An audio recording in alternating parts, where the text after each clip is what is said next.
제자들은 이제 부르심을 받은 존재들이고 또 그 부르심을 받은 존재들에 대한 목적은 이제 평안을 비는 존재라는 내용으로 저희가 말씀을 나누고 있습니다. 한번 따라해 보겠습니다. 평안을 비는 존재. 네. 어제는 그 평안을 비는 존재 첫 번째 시간에 우리가 은혜와 평강을 기원하며 방문하라라고 이야기를 했습니다. 우리가 발걸음을 딛는 그곳, 또 우리가 만나는 사람에게 은혜와 평강을 기원해야 된다라고 우리가 함께 은혜를 나눴습니다. 평강, 샬롬이라고 그랬죠. 구약의 인사는 샬롬, 평강을 기원하는 거고, 신약에 와서는 인사가 어떻게 바뀌었다고 그랬죠? 예, 은혜, 그레이스, 은혜. 이 두 가지를 합쳐서 신약에 있어서 모든 사도들 또 크리스찬들이 했던 인사가 뭐라고 그랬죠? 은혜와 평강이 너희에게 있을지어다. 그래서 여러분들 항상 신방을 같이 가시든지 어느 집을 방문하셨을 때 잠깐 눈을 감으시고 기도하시는 그 내용이 뭐예요? 이 집 가운데, 가정 가운데, 이 사업체 가운데 이분에게 은혜와 평강이 있기를 주님 기도합니다. 이런 인사, 그 기도가 굉장히 중요하다라고 말씀을 드렸습니다. 평강을 비는 존재에 대해 생각할 때 두 번째는 이제 반응에 대해서 자유하라는 것입니다. 반응에 대해서 자유하라. 이렇게 우리가 평강을 기원했을 때 상대편의 반응에 대해서 너무나 신경 쓸 필요가 없다라는 것입니다. 우리들은 은혜와 평강을 기원하고 빌어주는 존재지 그 반응을 어떻게 유도를 한다든지 결과를 우리가 마음대로 조정할 수 있는 존재가 아니다라는 거예요. 이거를 어디까지 연결시켜야 되냐면 우리가 복음을 제시를 합니다. 그 자리에서 그 사람의 영적 기도가 나올 수도 있고 안 나올 수도 있어요. 일부러 입으로 고백하고 따라하세요 라는 그 시급한 상황이 아니면 내가 그분에게 어떤 것을 유도를 하면 안 돼요. 왜 그럴까요? 그건 우리의 영역이 아니에요. 정말 그 목전에 주님을 만나는 그 목전에 있는 분들에 대해서는 어떠한 그 기름 부으심과 그 은혜 가운데 우리가 더 권면을 할 수는 있어요. 적극적으로 어르신 이렇게 한번 따라해 보세요 라고 이렇게 할 수 있는 있어요. 그 시급함의 문제가 없다고 했을 때는 그 영역에 대해서는 어떻게 해야 돼요? 우리가 관여할 영역이 아니다라는 것입니다. 그 반응을 유도하거나 결과를 우리 마음대로 그 시간을 조정할 수 있는 그런 존재들은 우리는 아니에요.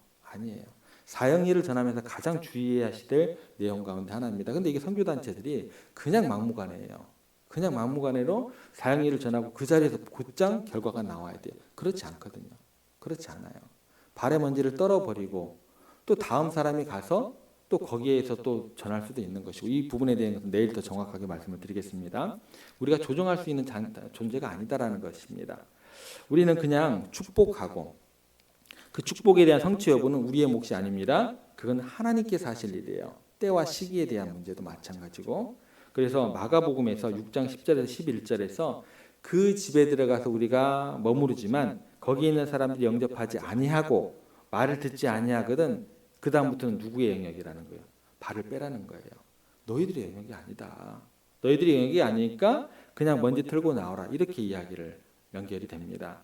중요한 것은 뭐냐면 우리가 그 시기의 문제를 조정할 수는 없지만 우리가 빌었던 그 평안 이건 헛된 것이 될까요? 아닐까요? 그리스도의 이름으로 부름을 받은 우리들은 우리가 내뱉는 그 말 자체는 헛되이 돌아오는 법이 없습니다. 빌었던 평안은 결코 헛된 것이 아니고 반드시 이루어지고 그들에게 어떤 식으로든 반응이 나타나게 되고 더 나아가서는 혜택이 주어진다라는 것입니다. 이것은 단순히 사람들의 입에서 나오는 그냥 무의미한 말과 틀립니다. 부름받은 존재들이고 복음을 전하는 어떤 그런 말이기 때문에 반응이 나오게 됐고 어떤 식으로 혜택이 주어진다라는 거예요. 우리가 그래서 왜 이렇게 대가도 치르지 않고 한 집에 들어가서 내내 머무를 수 있느냐? 그러면서 전혀 미안한 마음을 가질 필요가 없느냐? 그렇게 가지지 않아도 되느냐? 그 이유를 마태복음에서 좀 더 구체적으로 잘 설명이 되어집니다. 마태복음 10장 13절을 한번 보시기 바랍니다. 저희가 같이 한번 읽어볼까요? 10장 13절 말씀입니다. 함께 읽습니다. 그 집이 이에 합당하면 너희 빈 평안이 거기 임할 것이요 만일 합당하지 아니하면 그 평안이 너희에게 돌아올 것이니라. 우리들이 비는 평안 자체가 능력이 있다라는 거예요. 빈말이 아니다라는 거예요. 거기에는 하나님의 축복이 놀랍게 진행이 된다라는 것입니다. 그래서 우리가 선포한 말은 생명력이 있다라는 거예요. 능력의 말씀이 된다라는 거고 반드시 사건이 대해서 역사하는 힘이 되기 때문에 우리들이 그냥 머물러도 된다라는 거예요. 너무 미안해하지 말라는 것입니다. 마치 이거는 어떻게 연결시키면 이해하기 편하시냐면 믿음의 조상들이 했던 축복 장면들이 구약이 많이 나옵니다. 이제 돌아가실 때쯤에 자녀들을 불러서 이제 손을 얹고 축복하는 장면들이 구약이 굉장히 많이 나옵니다. 특별히 이삭이 축복하는 장면을 잘 한번 생각을 해보세요. 야곱이 누구를 속였어요? 에서도 속이고 이삭도 속였어요. 그러면 여러분들 생각해 보세요. 속이고 축복을 받으면 이게 무효가 돼야 돼요? 유효가 돼야 돼요? 무효가 돼야 되잖아요. 속였으니까. 에이, 필요 없어. 이렇게 돼야 되는 거잖아요. 여러분 근데 그 이야기가 그렇게 흘러가요? 이삭이 야곱을 에서로 알고 축복을 한 것을 결코 돌이킬 수가 있었어요, 없었어요? 못 돌이켰습니다. 뭐 이런 법이 어디가 있어요? 속였는데 돌이켜야죠. 나중에 에서가 와서 뭐라고 했냐? 아버지 이거 잘못된 거잖아요. 나에게 남은 축복이 있을 거 아니에요. 없습니까? 이렇게 물었어요. 그때 이삭이 뭐라고 그래요? 이미 다 축복을 해버렸기 때문에 돌이킬 수가 없다. 그래서 두 부자가 괴로워하고 슬퍼했다는 기록이 되어 있잖아요. 여러분 평안을 비는 축복이 얼마나 권세가 있고 중요한지 한번 딱 나간 말이 돌이킬 수가 있어요, 없어요? 없다라는 거예요. 이거 굉장히 심각한 어떤 내용이다라는 거예요. 그래서 그 축복이 이미 흘러가 버렸다 이렇게 이야기할 정도이기 때문에 축복의 말은 절대 헛된 말이 아니다라는 거예요. 그래서 우리가 어떤 집에 들어가서 고개 숙이고 기도하고 축복하는 게 은혜와 평강을 비는 게 굉장히 권세 있는 일이라는 사실을 우리가 꼭 기억하셔야 됩니다. 우리가 하는 축복은 하나님의 축복의 통로가 되는 거예요. 창조적인 힘이 있고 능력이 되는 것입니다. 굉장히 권세가 있기 때문에 우리가 이렇게 평안을 빌고 그것만으로 어떻게 해요? 그냥 우리가 거기에 유할 수 있게 된다. 그렇게 유하라는 거예요. 아무것도 가지지 말고 그렇게 평안을 빌라라고 주님께서 우리에게 명령하신 것입니다.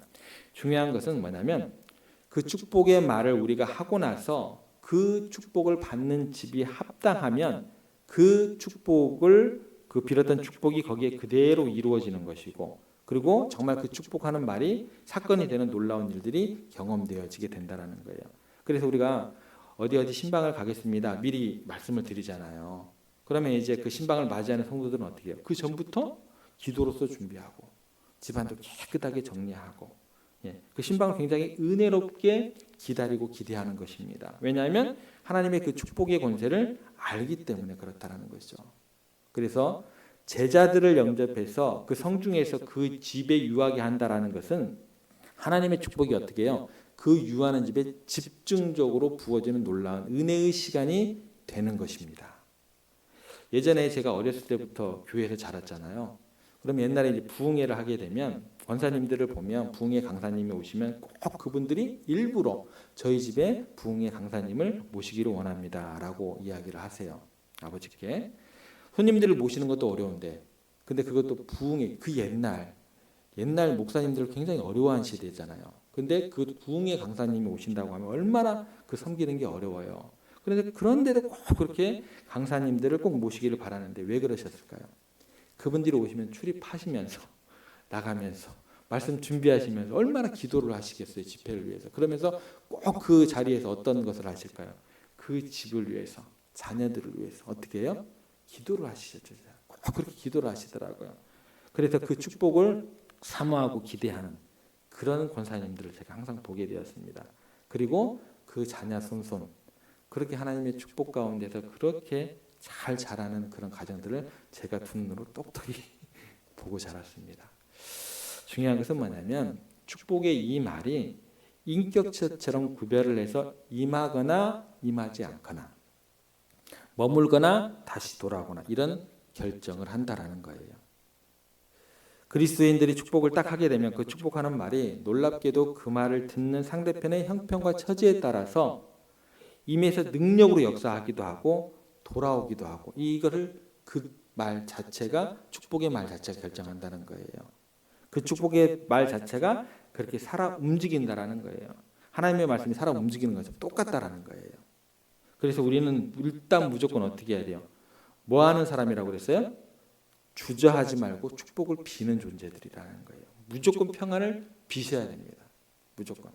그러면 그 축복은 알아서 역사하게 되어 있어요. 고민하지 마시고 주저하지 마시고 은혜와 평강을 기원하시는 존재들이다라는 거예요. 다시 말해서 우리가 다만 믿음으로 축복하면 그 축복의 성취 여부는 누가 알아서 하신다는 거예요. 우리 영역이 아니다라는 거예요. 하나님께서 알아서 하신다는 것입니다. 그런데 잊지 말아야 될 것이 있습니다. 꼭 기억하시기 바랍니다.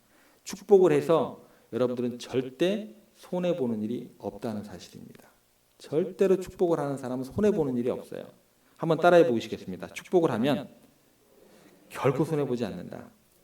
그래서 여러분들은 어떻게 해요? 저주의 말은 입 밖에도 내지 마세요. 무조건 축복의 말을 하셔야 됩니다. 왜요? 마태복음 10장 13절 한번 가보겠습니다. 10장 13절 다시 한번 보겠습니다. 함께 읽습니다. 그 집이 이에 합당하면 너희 빈 평안이 거기 임할 것이요 만일 합당하지 아니하면 그 평안이 너희에게 돌아올 것이니라. 축복을 합니다. 근데 그 축복을 했는데 그 말이 그 대상이 합당하면 어떻게 돼요? 그 사람에게 임하니까 좋은 거예요. 그죠? 예. 만약에 우리가 잘 몰랐어요. 그 사람이 되게 나빠요. 악을 행해서 되게 나쁜 사람인데 내가 잘 모르고 축복을 하면 어떻게 돼요? 뭐라고 했어요? 거기에서요? 그 축복이 내게로 돌아온다라고 이야기를 합니다. 그러면 내가 축복을 할 때 상대편이 선한 사람인 게 좋습니까? 악한 사람인 게 나에게 더 이익이 됩니까? 그런다고 상대편 축복을 하면서 저 사람 악하라 그렇게 하시면 안 되고요. 예. 이 마음 가운데 축복하는 말을 더욱더 적극적으로 더욱더 주님 주시는 그 자원하는 마음을 할 수 있으셔야 된다는 거예요. 상대편이 선한 사람이 좋은가 악한 사람이 좋은가? 악한 사람이 더 저에게 이익이 되는 거예요. 왜요? 그 축복 비는 것이 다 누구 것이 되니까 내 것이 되는 것이니까. 그래서 예수님께서 뭐라고 얘기를 하시냐면 원수를 사랑하고 원수를 위하여 축복하라. 이렇게 이야기를 하세요. 좀 마음의 자유함이 드세요. 아, 원수를 좀 사랑할 만한 좀 의욕이 좀 불타오르세요? 그러셔야 돼요. 원수를 사랑하라는 그 내용 자체는 두 가지입니다. 원수를 사랑함이 너희들이 받은 은혜와 평강을 증명하는 첫 번째 단계가 있어요. 또 하나는 금방 두 번째 단계예요. 그 축복을 비는 것이 다 너희들에게 손해보는 일이 없기 때문에 그렇다라는 거예요. 이 두 가지가 같이 작동을 해야 된다는 거예요. 물론 어렵습니다. 두 가지가 같이 작동을 해도. 원수가 그 축복대로 회개하고 은혜 받으면 좋은 것이고 그렇지 않으면 그 축복을 내가 받았기 때문에 더 좋다라는 것입니다. 누가 여러분을 마음을 상하게 하거나 힘들게 하면 죄송합니다. 이런 말씀드려서 이 나쁜 놈 그렇게 이야기하지 마시고 죄송합니다. 에이 복 받을 놈 그렇게 말씀하시라는 거예요. 축복해 버리세요. 그러면 도리어 내가 받게 된다라는 것입니다.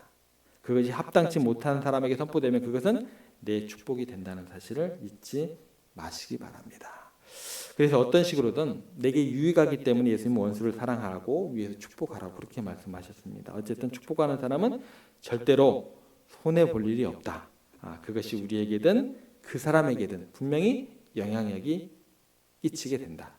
얼마나 우리의 축복이 창조적인 힘이 있고 얼마나 생산적인 줄 아시겠죠? 예. 원수를 사랑하라는 그 말씀 자체가 힘들지만 조금은 오늘 아침에는 에이 복 받을 놈 이렇게 한 번쯤 되뇌일 수 있는 하루가 되었으면 좋겠습니다. 근데요 여기서 그치면 안 됩니다. 정말 주의해야 될 일이 있습니다. 그것은 다시 말해서 바꿔 이야기하면 이렇게 연결됩니다. 저주에도 뭐가 있을까요? 힘이 있다라는 거예요.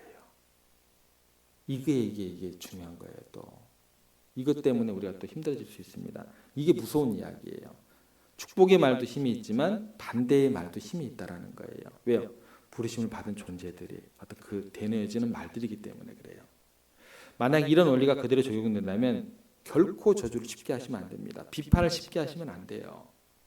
함부로 욕을 해서도 안 된다라는 거예요. 함부로 모르고 비방해서도 안 된다라는 것입니다. 내 비방이 합당하면 그대로 이루어질 가능성이 굉장히 높습니다.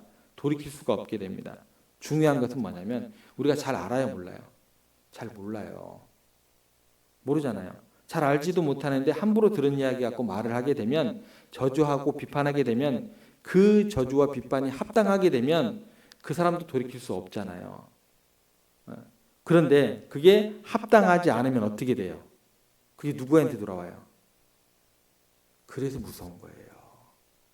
그래서 예수님께서 뭐라고 그래요? 비판받지 않으려거든. 뭐라고 해요?